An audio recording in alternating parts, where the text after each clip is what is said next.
ভোরের আলো ফোটার সাথে সাথে কৃষকরা জমি থেকে তাজা সবজি সংগ্রহ করে নিয়ে আসেন চাষি বাজারে। বিষমুক্ত দেশি সবজির সবচেয়ে বড় বাজার বসে হবিগঞ্জের কোর্ট স্টেশন এলাকায়।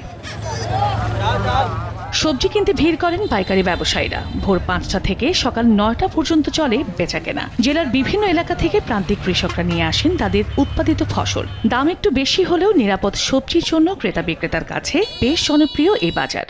এখানে জিনিসপত্র খুব ভালো, টাটকা সবজি সরাসরি কৃষকরা তাদের জমি থেকে নিয়ে আসে।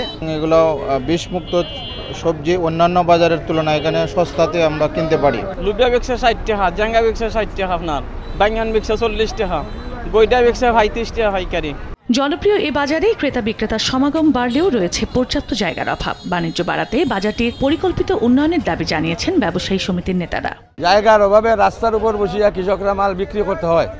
আমরা সরকারের কাছে জোর দাবি জানাচ্ছি, আমাদেরকে যেন সুপরিকল্পিতভাবে কৃষকদের উৎপাদিত পণ্য বিক্রির জন্য তারা যেন ভালো একটা জায়গা দেখে আমাদেরকে বাজারের সুব্যবস্থা করে দেন। হবিগঞ্জের চাষি বাজারে প্রতিদিন প্রায় ২০ লাখ টাকার সবজির বেচাকেনা হয় বলে জানিয়েছেন ব্যবসায়ীরা। সময় সংবাদ, হবিগঞ্জ।